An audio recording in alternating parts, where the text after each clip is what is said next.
Buletin Didik 12 November bersama saya Zaiti Zubir. Assalamualaikum dan salam sejahtera.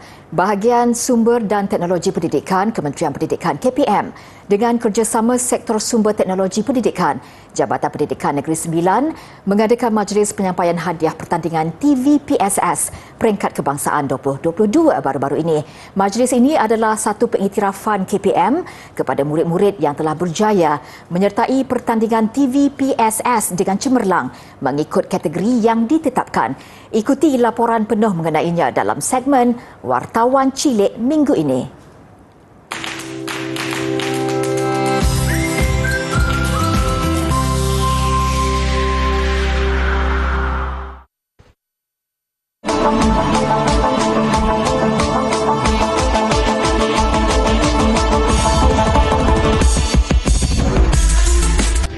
Assalamualaikum warahmatullahi wabarakatuh. Saya Ni Ati Sufia binti Ni Izrusdi, pengacara Skat TV, TVPSS SK Parker, Dungun Terengganu. 7 November 2022 bertempat di Auditorium Perdana Institut Aminuddin Baki Nilai Negeri Sembilan berlangsungnya penganugerahan pertandingan TVPSS Peringkat Kebangsaan di Dota 2022. Untuk mengetahui siapakah yang mengungguli setiap kategori, jom sama-sama kita saksikan laporan yang disediakan oleh wartawan kami, Auni Naharwa binti Saiful Nazri. Majlis penganugerahan pertandingan TVPSS Peringkat Kebangsaan ini memberi peluang kepada pihak sekolah, guru dan murid untuk mendapat pengiktirafan atas kecemerlangan dan kejayaan dalam melaksanakan aktiviti pembudayaan pendidikan digital. Antara kategori yang dipertandingkan ialah ikon murid TVPSS Sekolah Menengah dan Rendah, kategori video TVPSS terbaik sekolah menengah dan rendah serta kategori studio TVPSS terbaik juga kategori sekolah rendah dan menengah. Buat julung kalinya, kesemua 6 kategori yang dipertandingkan dalam majlis anugerah berprestij TVPSS Peringkat Kebangsaan pada tahun ini menampilkan sekolah-sekolah dari negeri Terengganu berjaya menempatkan diri dalam setiap kategori. Majlis ini telah dirasmikan oleh Encik Saiful Hasnan bin Abdul Hamid, Timbalan Pengarah Sektor Dasar Rancangan dan Pendidikan Bahagian Sumber dan Teknologi Pendidikan, Kementerian Pendidikan Malaysia. Tidak dinafikan kejayaan sesebuah TVPSS bukan sahaja usaha daripada kru dan grup pembimbing yang aktif, di samping sokongan pihak USTP maupun SSTP. Namun di sebaliknya, pentadbir juga memainkan peranan yang penting dalam melestarikan kemajanan murid khasnya TVPSS ini. Jadi bagi pihak tuan, bagaimana pihak tuan sendiri memainkan peranan tersebut? Terima kasih kepada adik Awatih. Bismillahirrahmanirrahim. Assalamualaikum warahmatullahi wabarakatuh. Kalau ikut daripada segi peranan daripada pihak pengurusan, bukan saya saja sebenarnya, guru penolong kanan dan juga SLT, MLT yang lain pun memain peranan yang sangat penting dalam menjayakan apa-apa program yang dijalankan oleh TVPSS sebenarnya. Sama ada dari segi bantuan kewangan, buah fikiran dan sebagainya. Walau bagaimanapun, sokongan daripada PIBG dan juga ibu bapa turut sama penting dalam menjayakan apa-apa program yang dijalankan oleh pihak TVPSS sebenarnya. Mantapkan artikulasi, serlahkan potensi. TVPSS melestarikan kemajanan murid. Sekian, saya Ni Ati Sufia binti Ni Izrusdi, Skat TV TVPSS SK Parker melaporkan untuk Buletin Didik TV. Jumpa lagi.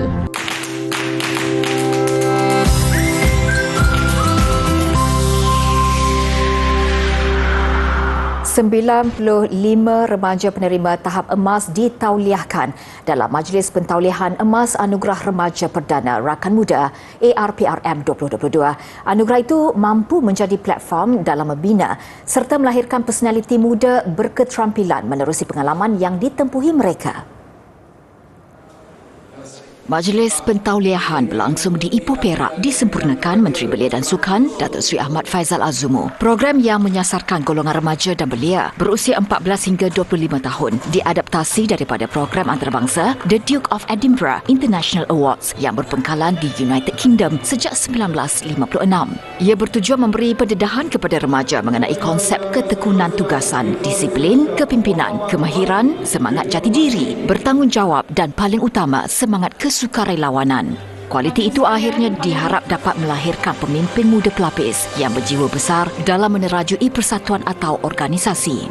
Ayolah kita turut serta dalam Anugerah Remaja Perdana kerana ianya sangat bermakna dan ia penting untuk membina kita punya kemahiran personal dan kemahiran-kemahiran yang lain, kerana dengan adanya program daripada anjuran Kementerian Belia dan Sukan ini, ia sedikit sebanyak membantu pelajar untuk lebih berdaya saing dan juga memantapkan lagi kemahiran komunikasi. Program ini telah memberi saya encouragement untuk meneruskan kemahiran saya. Saya sudah belajar sebelum ini, tapi yang tertunggak sebab saya agak sedikit tiada masa. Jadi dengan joining program ini, saya dapat lihat semakin meningkat. Sehingga kini, secara keseluruhan, 1,606 telah menerima tahap emas di Malaysia. 2 pelajar kulinari dipilih sebagai penerima anugerah pada Majlis Jamuan Pelajar dan anugerah akhir tahun pelajar kulinari College Vocational Tawau Sabah. Syahrul Ikhwan Nur Hasri dan Nur Syahila Azrin Saridun dinobatkan sebagai pelajar cemerlang pada majlis yang berlangsung di sebuah hotel terkemuka di Tawau. Pelbagai anugerah turut disampaikan, termasuklah antaranya Anugerah Cili Al-Quran, Anugerah Pelibatan Kokurikulum, Anugerah Kehadiran Terbaik dan Anugerah Akademik Terbaik. Majlis Anugerah Pelajar ini adalah untuk mengiktiraf pelajar-pelajar yang mempunyai pencapaian yang tinggi di dalam bidang akademiknya. Dan kita memberi peluang dan mandat ini diberikan kepada DVM2 agar pelajar-pelajar ini boleh mendapat pengalaman sebelum mereka berada di industri luar. Banggalah dengan keputusan saya yang dapat sebab saya sudah belajar bersungguh-sungguh. Inilah fokus dengan pembelajaran yang saya lakukan. Cita saya menjadi tukang masak yang berjaya lah, yang masa akan datang nanti, yang terkenal nanti, insyaAllah.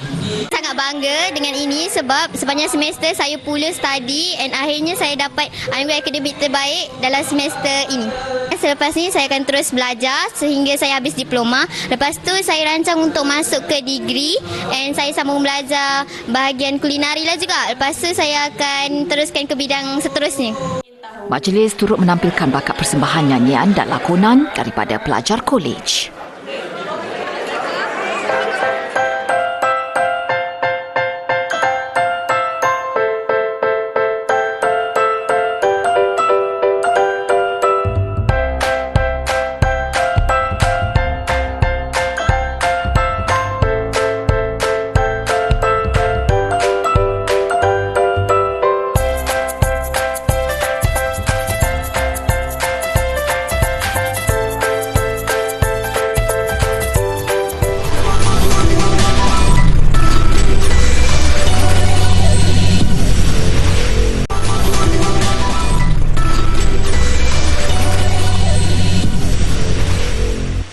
Bersua kembali, tersenarai antara 10 pekerjaan berisiko dan bahaya di dunia.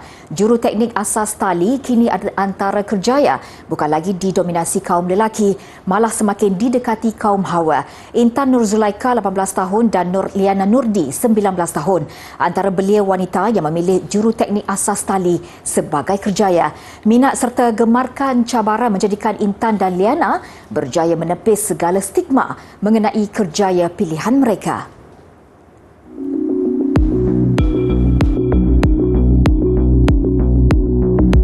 Kedua-dua anak jati Perlis itu memulakan kerjaya sebagai juruteknik asas tali ini sejurus tamat persekolahan. Liana menceburi bidang terbabit bertitik tolak penglibatannya dalam sukan lasak rock climbing. Sebab climbing kan kita panjat-panjat. So, orang yang kerja macam ni dia banyak juga join. Kita tengok dari TV semua macam minat lah dah main climbing pun rasa best. So, bila dengar kerja ni memang minat sangat nak main. Nak bekerja. Tambah Liana, kerjayanya itu disokong dan direstui oleh ibu bapanya. Untuk menceburi bidang terbabit, setiap individu perlu mempunyai asas memanjat. Selain itu, juruteknik asas tali perlu melalui kursus serta memiliki sijil khusus mengikut tugasan yang dilakukan. Sertifikat yang perlu CIDB lah, yang paling wajib lah. CIDB, Dirata. Intan juga mengakui peluang berkhidmat dengan sebuah syarikat kejuruteraan swasta di ibu negara adalah kesempatan untuk meluaskan lagi minat dan kerjayanya. Dia turut berkongsi antara cabaran utama yang dihadapi juruteknik asas tali. Untuk angin yang kuat, cuaca yang panas, tiba-tiba hujan. So kalau hujan je kita kena terus turun terus. turun dah stop work. Tak boleh buat kerja dah. Berikutan itu, setiap juruteknik perlu peka terhadap keselamatan diri dan persekitaran. Menyentuh tentang rancangan masa hadapan, kedua-dua wanita ini mahu mendalami lagi kemahiran berkenaan untuk mengembangkan prospek kerjaya mereka. Liana dan Intan juga bercita-cita untuk menakluki bukan sahaja bangunan tinggi, malah pelantar di lautan.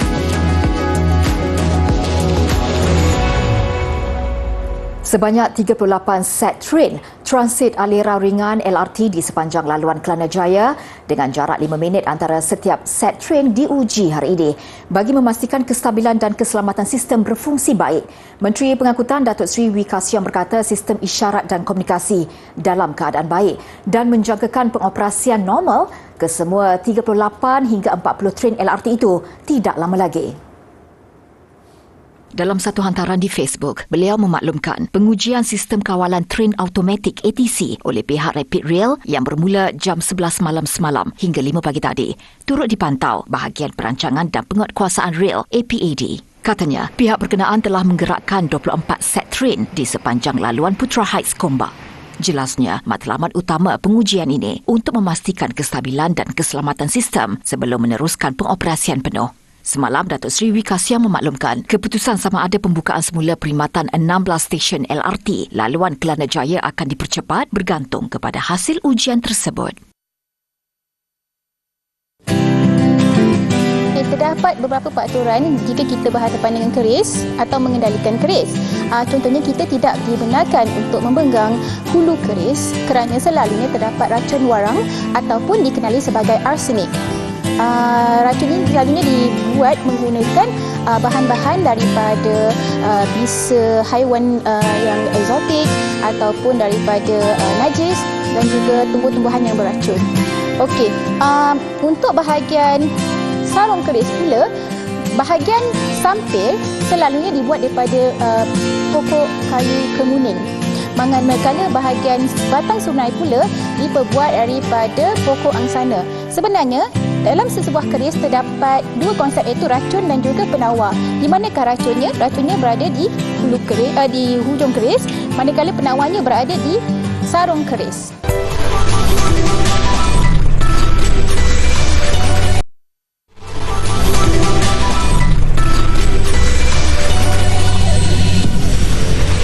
Program hiburan popular Muzik bakal memberi nafas baharu dalam persembahan peringkat separuh akhir nanti dengan menjemput 250 penonton.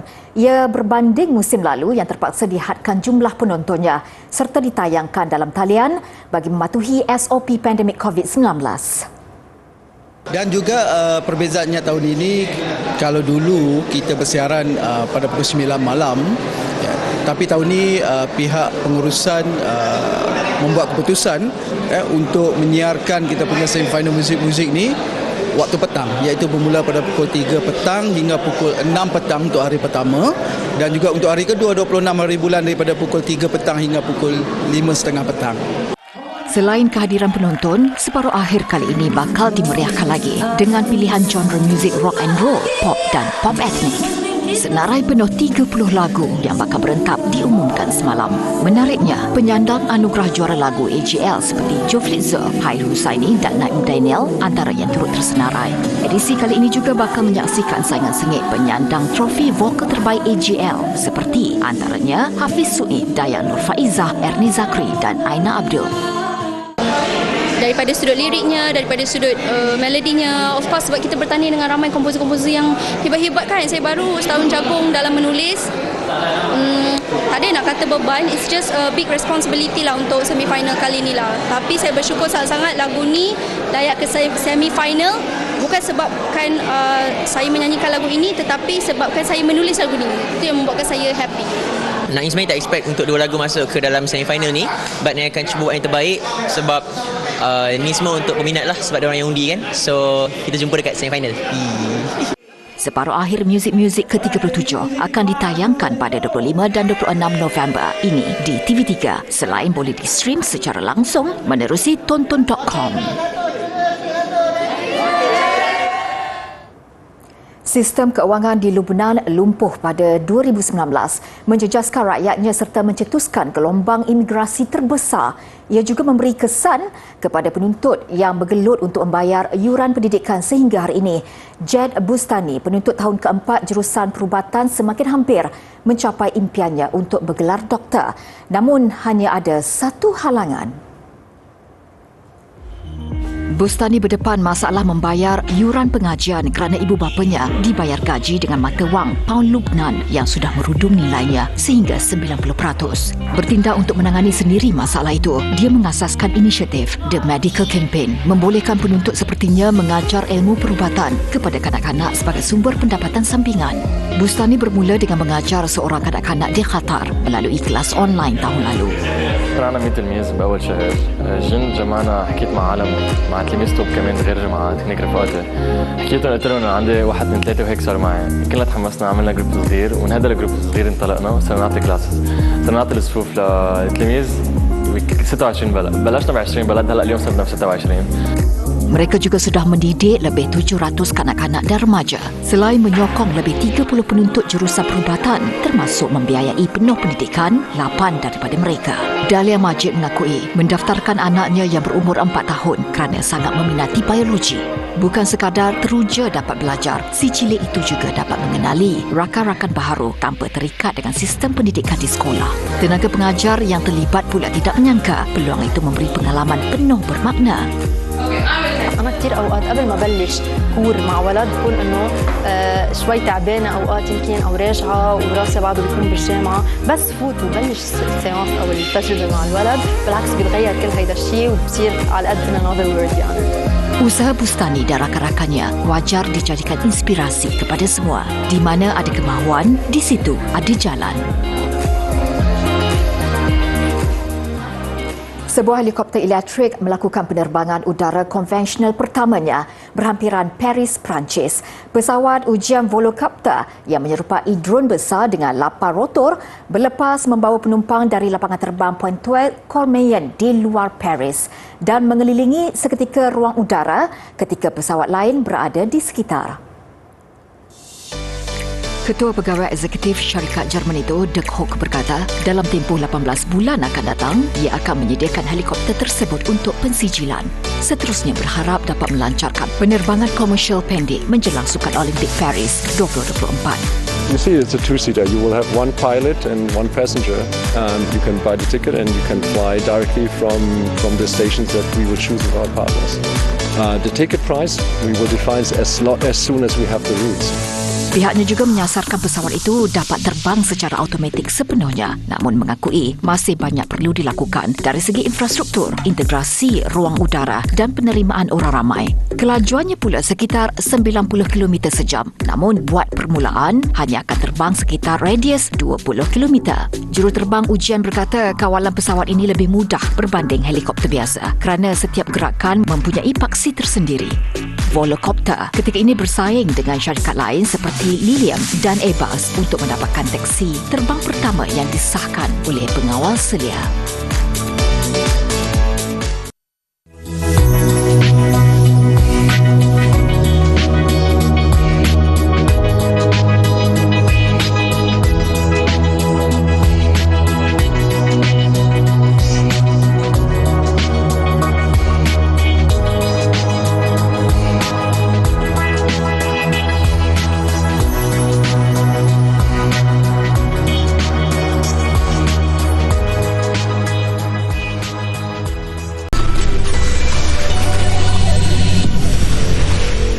Laporan sukan, bola sepak Piala Malaysia menepati ramalan Johor Darul Takzim JDT mudah ke separuh akhir apabila menewaskan Kelantan dengan agregat 8-0.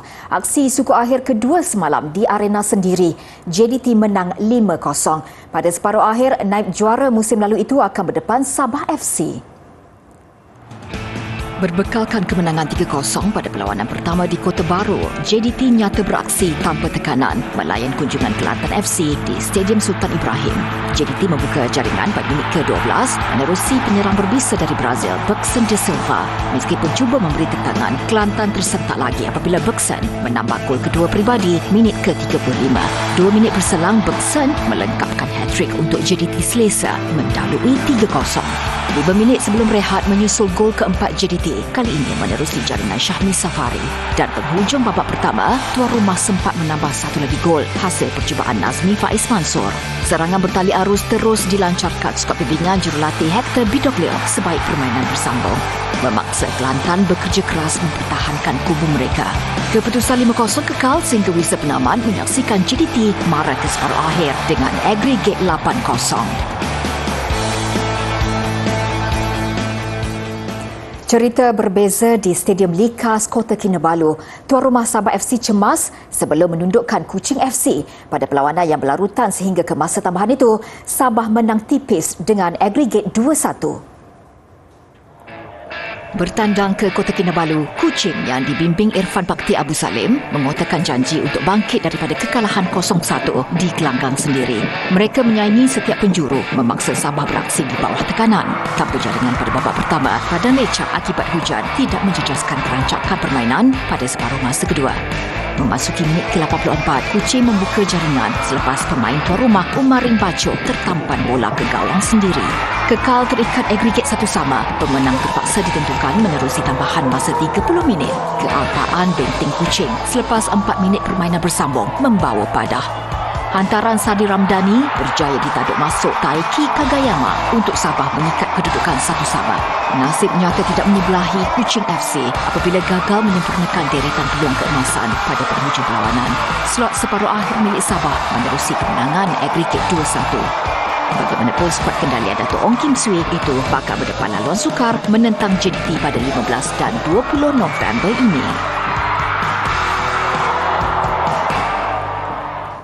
Satu lagi catatan gemilang yang dilakar, pemain snooker negara Lim Kok Leong apabila menjuarai kejohanan dunia di Antalya, Turki. Pada aksi final, Kok Leong mudah menewaskan pencabar dari Iran, Amir Sarkosh dengan keputusan 5-0. Hanya sebulan selepas menjuarai kejohanan snooker berpasukan lelaki di ibu negara bersama gandingannya, Moki Ho, Kok Leong kali ini menampilkan kehebatan tersendiri. Muncul pemain pertama dari Malaysia menakluki kejuaraan dunia di Antalya, Turki. Pada aksi final, Kok Leong nyata tidak mampu tercabar oleh lawannya dari Iran, Amir Sarkosh, apabila menang 5-0. Yang pasti peningkatan ketara dipamerkannya yang diberi tentangan hebat sebelum menewaskan Babar Masih dari Pakistan pada saingan separuh akhir dengan keputusan 5-3. Paling membanggakan buat Malaysia, Kok Leong kini tersenarai bersama nama-nama besar juara amatur dunia. Antaranya Jimmy White dari England, James Watana Thailand, Ken Doherty Ireland dan Stephen Maguire Scotland yang memenangi kejohanan snooker profesional dunia. Paparan hasil seni sempena Dubai Design Week minggu ini mengakhiri buletin didik. Bertemakan inovasi dan kelestarian, ia menampilkan lebih 20 instalasi seni yang dibangunkan artis serantau. Saya Zaiti Zubir, salam hormat dan kita jumpa lagi.